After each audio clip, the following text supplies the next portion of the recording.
After a botched U.S. Special Operations Forces raid in Gardez, Afghanistan last February, which killed 2 government officials and 3 civilians, General Stanley McChrystal ordered an investigation. The probe was meant to reconcile divergent Afghan and U.S. accounts of what happened during and after the raid.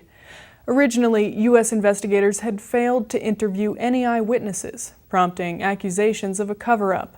But the secondary probe also excluded 3 eyewitnesses who had claimed to see U.S. troops digging bullets out of the bodies of 3 women.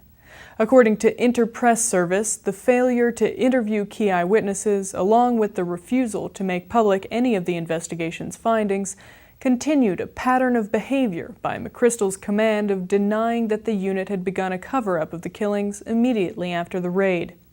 Both the original report of the U.S. investigation and initial NATO report on the night raid in Gardez remain classified, according to Lieutenant Colonel Todd Breseel. Breseel told IPS that many survivors of the raid were interviewed, quote, depending on whether they were available to speak to the investigating officer. But the parents of an 18-year-old girl who died from wounds inflicted by the Special Forces and the brother of the police officer and the prosecutor killed in the raid all said in interviews with IPS that they had never been contacted by the U.S. investigators about what they had seen that night.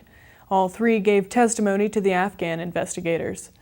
In an interview with IPS, Mohammed Tahir, the father of Gulalai, the 18-year-old girl who was killed in the raid, says, quote, I saw them taking out the bullets from bodies of my daughter and others. Tahir says that he and as many as 7 other eyewitnesses had told Interior Ministry investigators about the attempted cover-up they had seen, but he insisted, quote, we have never been interviewed by the U.S. military.